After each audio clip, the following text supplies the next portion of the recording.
Namaste, everybody, and welcome to our Facebook Live video today, Managing Tridoshic Disorders.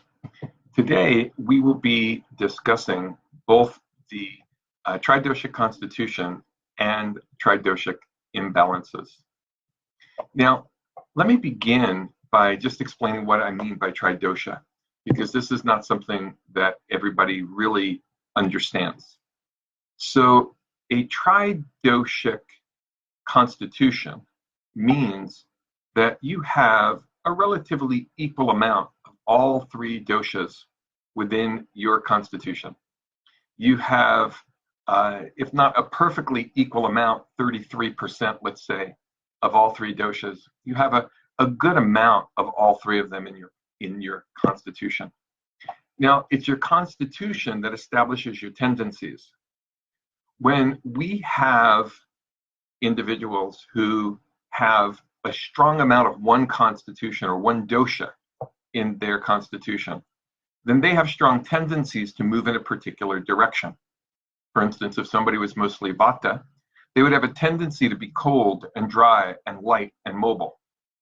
And then sometimes we have individuals who are more Pitta, who have a tendency to be hot and maybe a little bit more volatile, and those who are Kapha to be more heavy and more moist and more sedentary. And so each dosha gives you certain tendencies that you come into the world with. But what if you come into the world with an equal amount of all three of these doshas? Well, then that means that you have no strong tendencies. Or another way to say it is that you have all the tendencies. So you might have all the tendencies, or you might have no strong tendency. And what typically happens is that when a person has a balanced constitution or a tridoshic constitution, they tend to have a lack of tendencies. And because of that, they're the most stable. They're not likely to become too cold or too hot, too heavy or too light.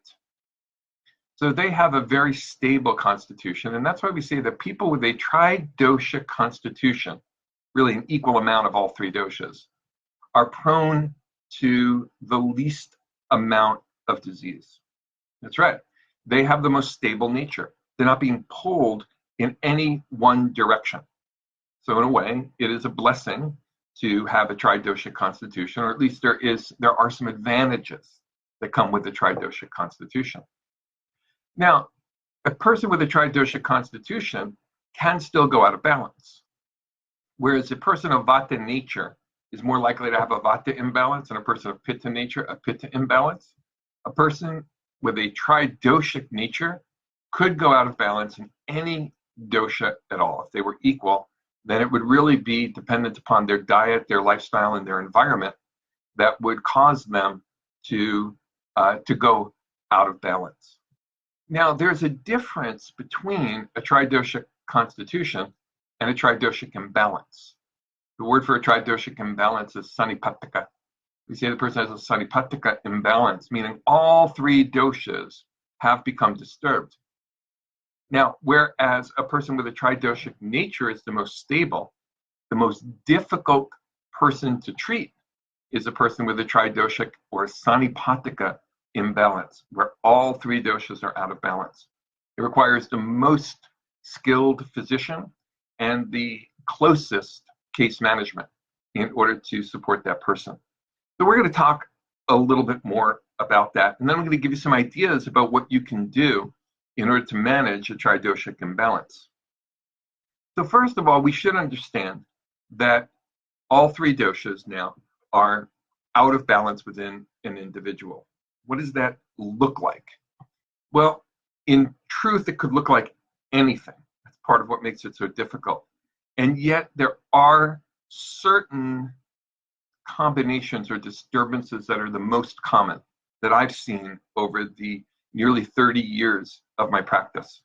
And the way I think of a tridoshic imbalance is a combination of certain qualities that most commonly go out of balance.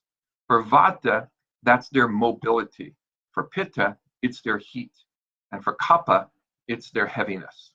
So we see an individual who is heavy, hot, and mobile. So what does that look like? Well, the heaviness, you could imagine, is a person who is carrying more weight. Remember, they're out of balance in all three doshas. And when kapha goes out of balance, the weight tends to rise. Now, a person of pitta nature, when that goes out of balance, they get hot. And so that could look like reddening of the face, but it also could happen on an emotional level, and there could be anger that's there. And for a person of Vata nature, they tend to be the most mobile of any of the three doshas. So what that looks like is usually a mind that is going very, very fast, even though the body may be heavy. Because a heavy body can't move about fast. Typically, that heaviness slows the person down. But you'll still see the imbalance, and you'll see it in how their mind works. And the mind is reflected in the voice. So if a person is speaking with a very rapid voice, then you know that Vata is out of balance. So what we see is a person who is mobile, hot, and heavy. And what we need to do in order to balance that out is to utilize the opposite qualities. So we need stability, we need to bring in the cool energy, and we also need to bring in the light energy, so that ultimately we can slim down the kapha aspect, cool down the pitta aspect, and slow down the vata aspect. And that's really what we're looking to do. Now, it is the most difficult to manage, as I said, because when you have all three doshas out of balance, if you treat one dosha or one quality too strongly, you tend to upset another one. So for instance, if you were treating the quality of stability, the quality of mobility in Vata, they're thinking too fast, maybe they're doing too much, they're nervous, they're anxious, and you say, okay, well, we're going to have you be more sedentary. Calm down, be more sedentary. If you go too far in that direction, then a person starts to gain weight and the kapha starts to increase even more. So that's part of the challenge. The same thing is true for kapha. If you say, well, let's target the kapha part first and let's help them to lose weight first. Well, as you help them to lose weight first, it increases the light quality. And the light quality, which you want to increase, but the light quality means motion happens more easily. So now as a person starts to lose weight, they start to become more anxious, more nervous, more ungrounded. The mind starts to move even faster. They start to sleep more poorly. And so you've begun to balance kapha, but now the vata component has risen. You can see the challenge and how difficult this is to manage. All right, so what do you do about it? Well, one strategy is to say, well, take everything in moderation. There are 6 tastes that we emphasize in Ayurveda: the sweet, sour, salty, pungent, bitter, and astringent tasting foods. And these foods are all made up of the elements, and they all have the qualities inherent within nature within them. We use food to help balance out the qualities. But we have to remember that all the qualities or all the doshas are disturbed. So if we emphasize any one taste more than others, we could cause a greater imbalance. Therefore, all of the tastes need to be taken in moderation. It's not always easy because we tend to overindulge. We tend to be, as human beings, people who overindulge in our senses. So it takes great discipline in order to eat in moderation. But this is one strategy that you can use in order to treat a person. And it's a very important one. It's a very important one. Now, another strategy, and this is one that I like to employ. Another strategy is to, I like to think of it when I was in grade school, how the teachers would write all over the blackboard, the chalkboard, and there would be 1,000 notes on the chalkboard by the end of the class. And if you just walked in at the end of the class, you looked at the chalkboard, it would just have so much information on it, you couldn't take it in, and it would be overwhelming to look at it. That's how I think about the imbalances in a person with a Tridoshic imbalance.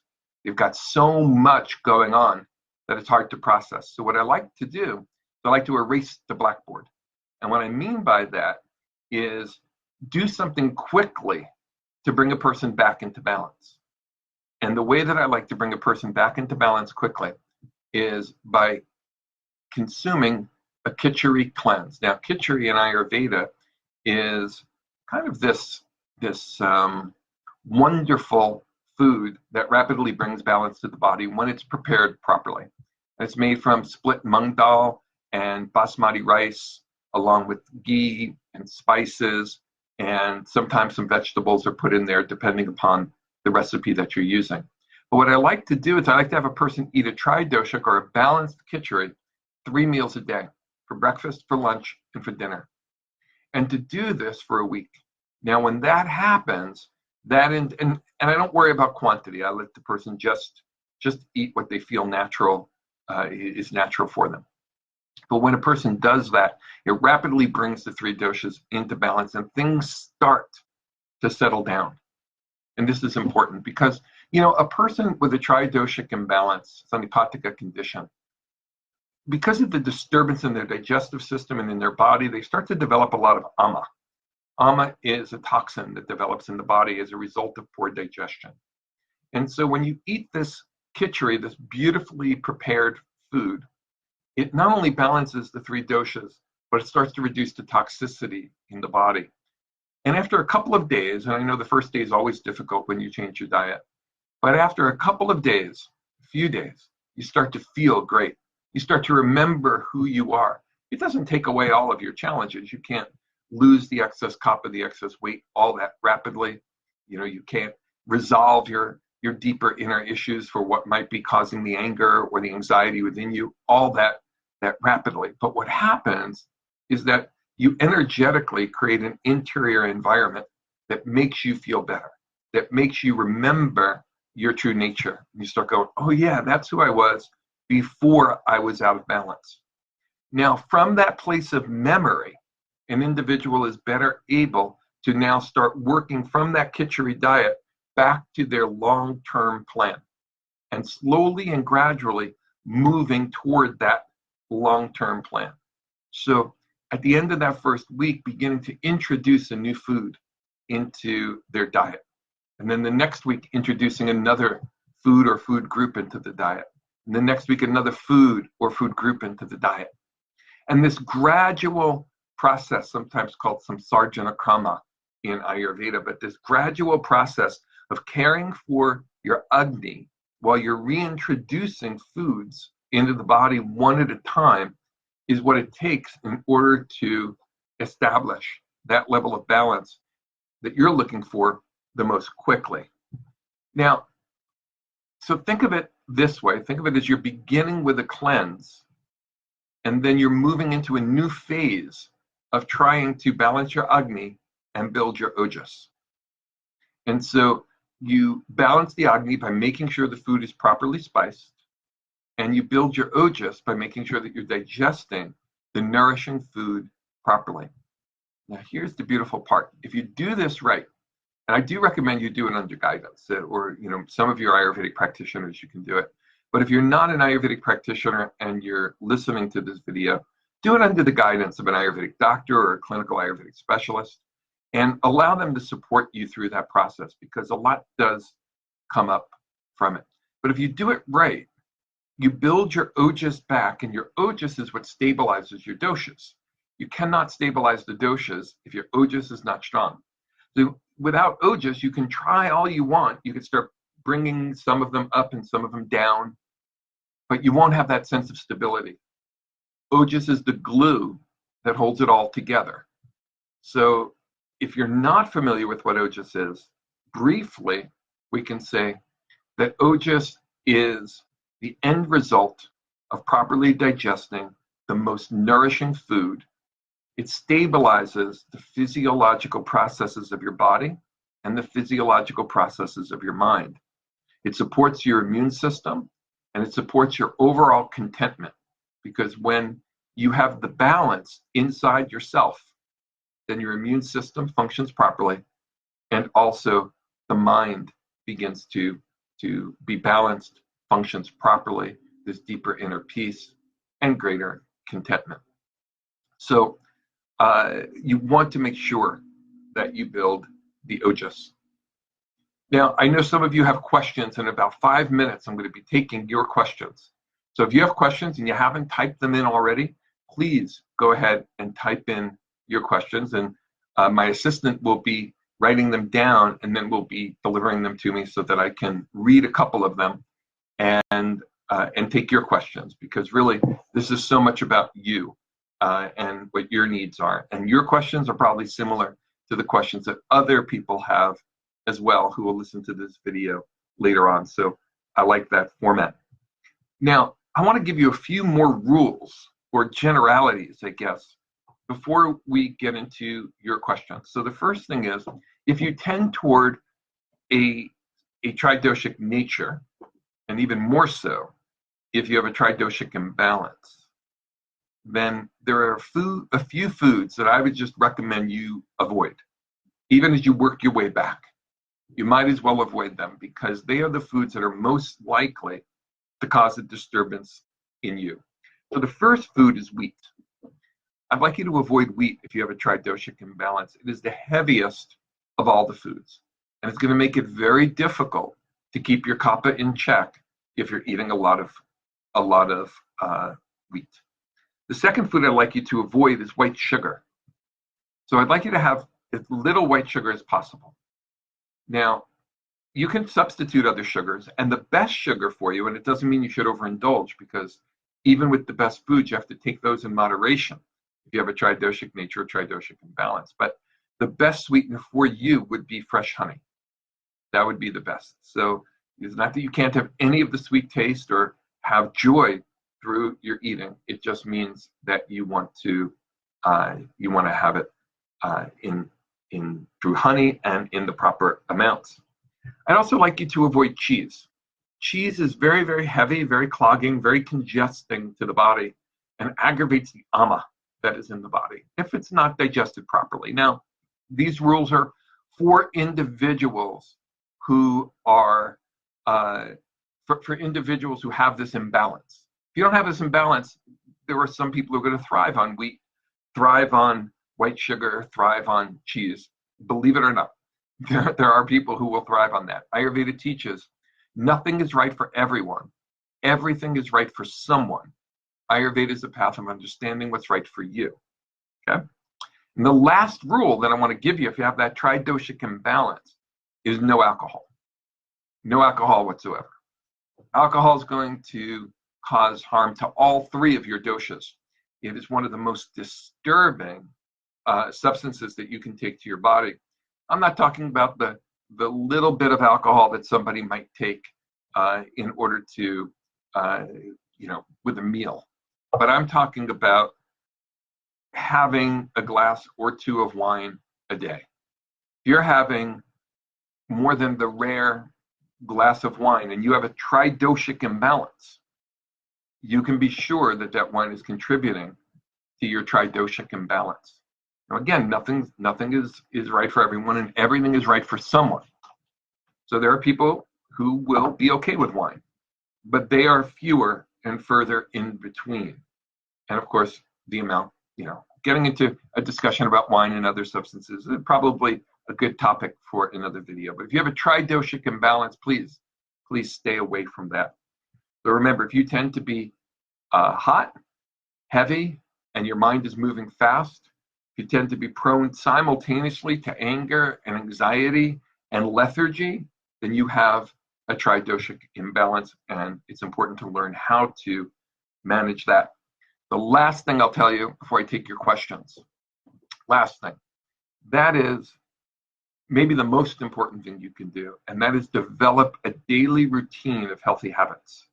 A daily routine of healthy habits will stabilize your Vata dosha.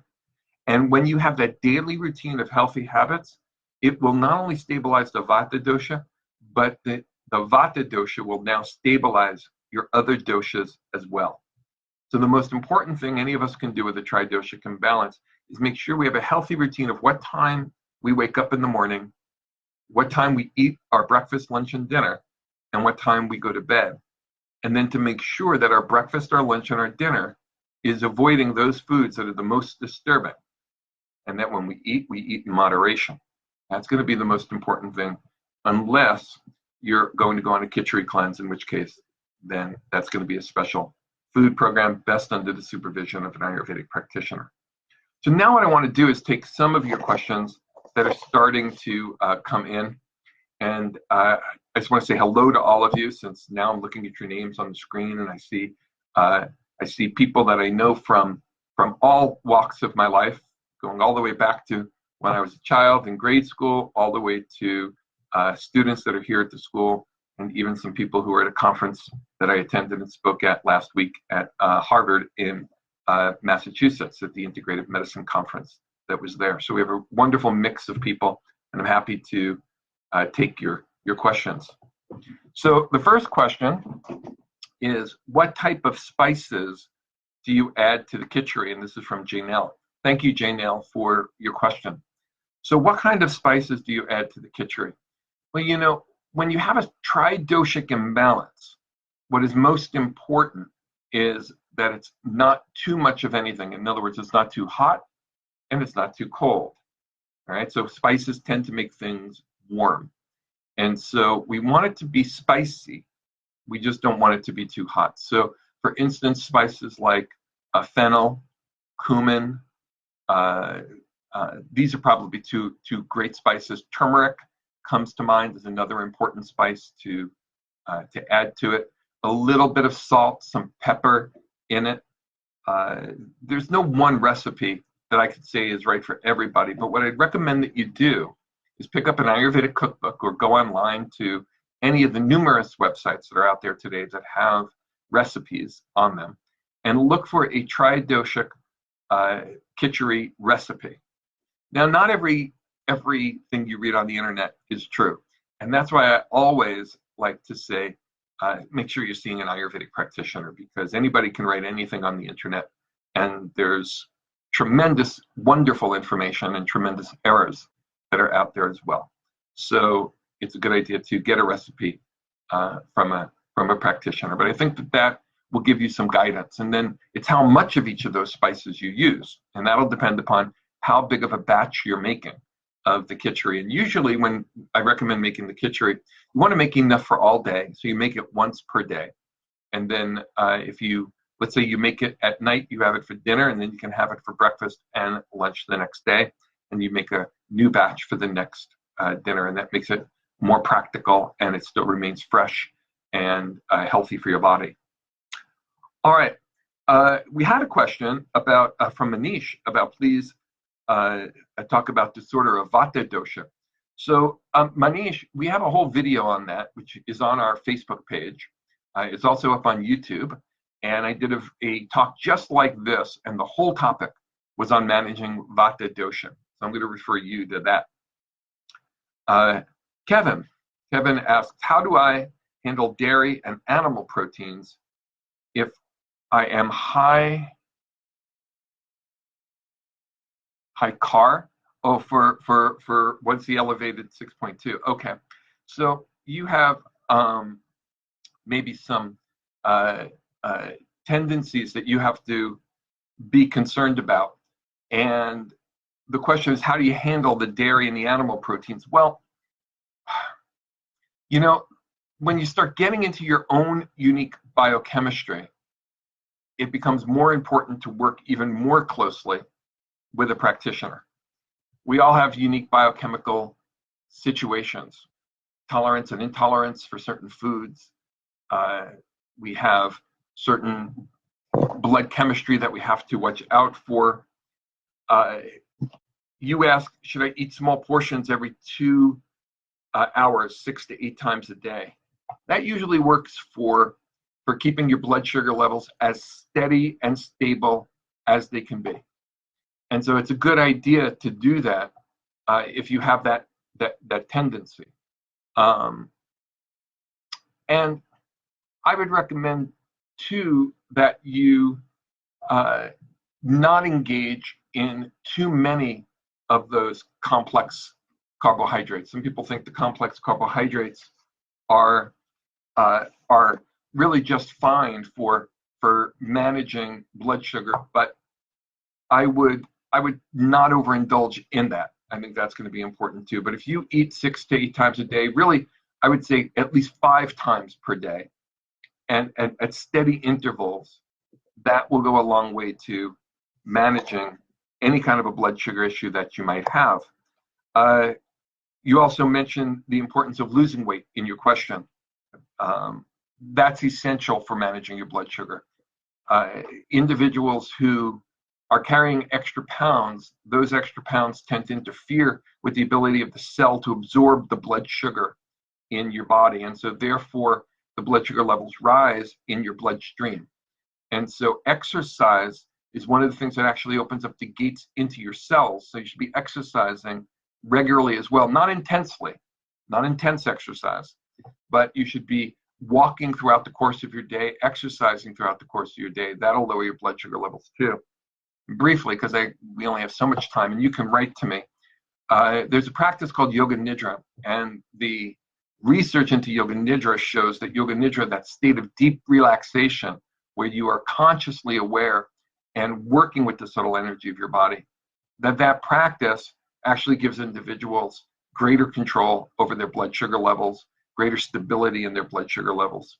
So it's not just weight loss that's important, but also stress reduction and working with your body in that manner. So I do recommend that.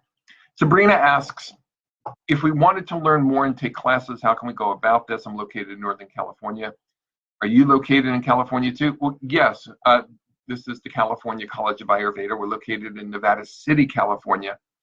And that's in Northern California in the foothills outside of the Sacramento area. You can contact us by looking us up on our website or call the school. One of the enrollment counselors will talk to you. Come on by and have a tour of the school. We have herbal gardens that you can walk through that we co-created with the company Organic India. We have meditation areas. We have Panchakarma Center that you can come to for 30 days at a time.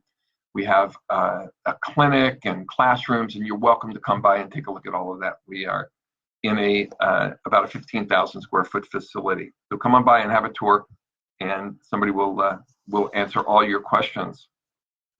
Another question came in. What about Pitta dosha disorders? Well, again, Manish, you asked about Pitta dosha. There's another video just on that subject on Facebook, so you're welcome to just go to Facebook or go to YouTube, to our YouTube channel, and there'll be one of these just on the Pitta dosha. All right. Kyle says, I did a Kachori mono diet postpartum. Okay, 2 days. But I lost my breast milk. I thought it was dehydration, so I did it again a week later with extra hydration and coconut water, but still it happened. Any insight into this? I'm a student. So she's a student at the school. You know, the time to cleanse is not when you're breastfeeding. The time to cleanse is not when you're pregnant. The time to cleanse is not immediately after being pregnant. These are all times when you should be focusing more on nourishment and less on cleansing. And what you saw is the natural response to your body to not receiving what you needed in order to produce the breast milk. Now, Kachori is a wonderful food, but it's cleansing, especially if you're taking just Kachori. It's cleansing not only because of the nature of the food, but also because when you go on a Kachori cleanse, you tend to eat a smaller amount of it.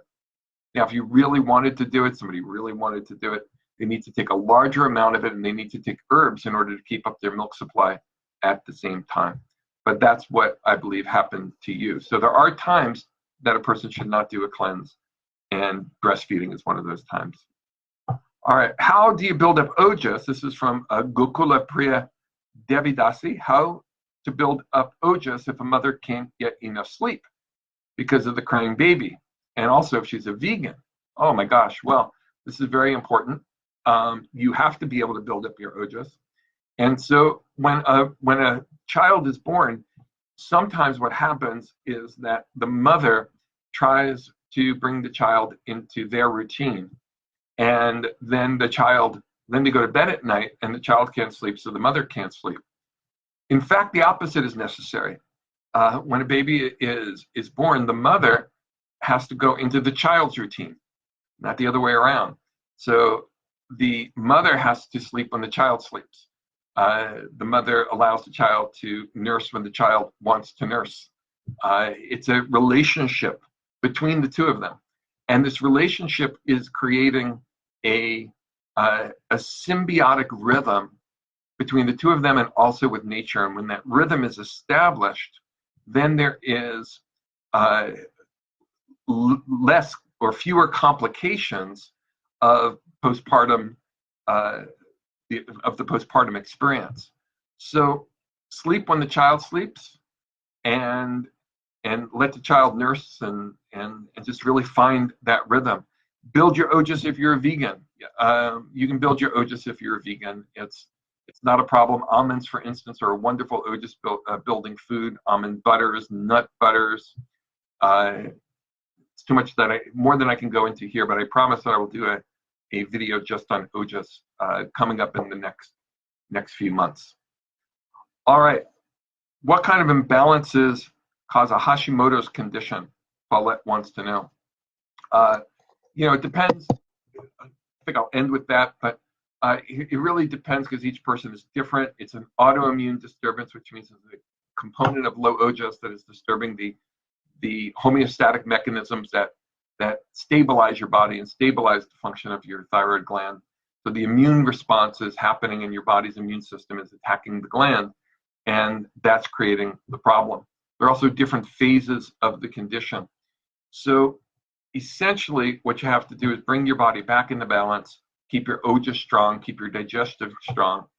And in a situation like that, there are herbs that might be able to be beneficial, so speak to an Ayurvedic practitioner.